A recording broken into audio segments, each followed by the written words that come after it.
FIFA world cup 2026 অনুষ্ঠিত হ'ব 2026ত FIFA world cup আৰু ফিফা ৱৰ্ল্ড কাপৰ কোৱালিফাই মেচবিলাক অনুষ্ঠিত হৈ আছে আৰু এইবাৰ এনেকুৱা এটা টিমে কোৱালিফাই হৈছে যি ছেকেণ্ড স্মলেষ্ট কাউণ্ট্ৰি হয় পপুলেশ্যন হিচাপত। হয়, মই ক'বলৈ ওলাইছোঁ কেপে বাৰ্ডেৰ কথা।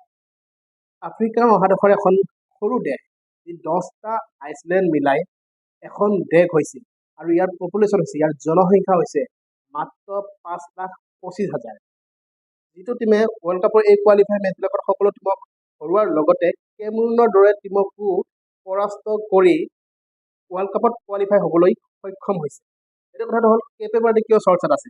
কেপে বাৰ্ডে এইটো কাৰণে চৰ্চাত আছে যে 2018 চনত আইচলেণ্ডে প্ৰথম স্মলেষ্ট কাউণ্ট্ৰি হিচাপে পপুলেশ্যন হিচাপে স্মলেষ্ট কাউণ্ট্ৰি হিচাপে কোৱালিফাই কৰাৰ পিছত ছেকেণ্ড স্মলেষ্ট কাউণ্ট্ৰি হ'ল কেপে বাৰ্ডে, যাৰ জনসংখ্যা 5,25,000 আৰু আইচলেণ্ডে 2018 চনত কোৱালিফাই হৈছিল আৰু আইচলেণ্ডৰ জনসংখ্যা আছিলে 4 লাখৰ ভিতৰত আৰু কেপে বাৰ্ডেৰ জনসংখ্যা 5,25,000। গতিকে চাবলৈ গ'লে আমাৰ যি গুৱাহাটী চহৰতকৈ পপুলেশ্যন আধা হয়।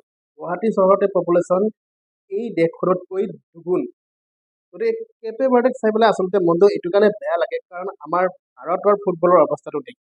কাৰণ ভাৰতত হৈছে 140 কোটিৰ ভিতৰত ভাৰতৰ জনসংখ্যা পপুলেশ্যন হিচাপে। তো ভাৰতত এনেকুৱা 11গৰাকী খেলুৱৈ নোলায় যি ৱৰ্ল্ড কাপত কোৱালিফাই কৰিব পাৰে। ৱৰ্ল্ড কাপ কোৱালিফাইটো দূৰৰ কথা, AFC এছিয়ান কাপতো কোৱালিফাই হ'ব নোৱাৰে আমাৰ ভাৰতৰ টিমটোৱে। ভাৰতৰ ফুটবলৰ বৰ্তমান এইটো অৱস্থা। সিদিনাখন ছিংগাপুৰৰ লগত 2-1 গ'লত পৰাস্ত হৈছে এখন গুৰুত্বপূৰ্ণ AFC এছিয়ান কাপ কোৱালিফিকেশ্যন মেচত।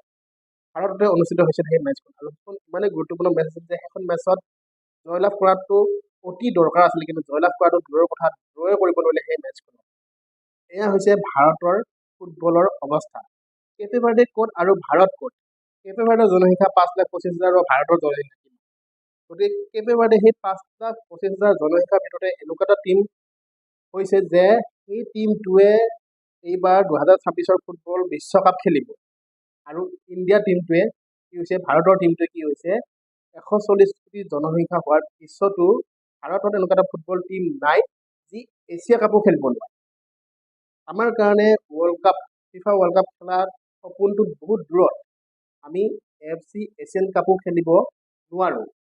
এইবাৰ 2026ৰ ফিফা ৱৰ্ল্ড কাপত মুঠ 48টা টিমে অংশগ্ৰহণ কৰিব আৰু এই 48টা টিমৰ ভিতৰত কেপে বাৰ্ডেৰ দৰে টিমো থাকিব। কিন্তু আমাৰ দুৰ্ভাগ্য যে আমি এই 48টা টিমৰ ভিতৰতো আমাৰ এই ভাৰতৰ ফুটবল টিমটো নাই।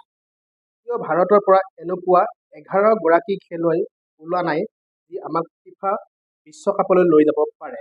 ইমান ডাঙৰ দেশখনত, ইমান পপুলেশ্যন থকা দেশখনত এটা এনেকুৱা টিম ওলোৱা নাই আমাৰ ভাৰতবৰ্ষত যে আমি ফিফা বিশ্বকাপ খেলা দেখিবলৈ পাওঁ।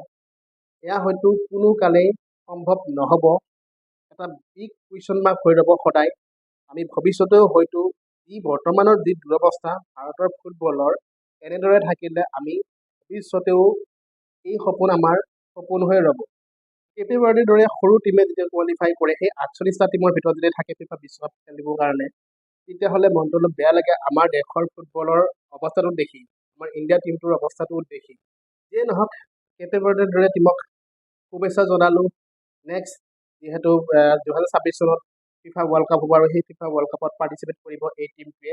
গতিকে শুভেচ্ছা থাকিল এই টিমটোলৈ। তেওঁলোকৰ যি কষ্ট আৰু চেষ্টা সেয়া সাৰ্থক হৈছে, গতিকে শুভেচ্ছাৰ পাত্ৰ। বিদায় লৈছোঁ এই ভিডিঅ'টোৰ পৰা। সকলোৱে লাইক শ্বেয়াৰ কৰি দিব, লগতে চেনেলটো ছাবস্ক্ৰাইব কৰি দিব। ধন্যবাদ।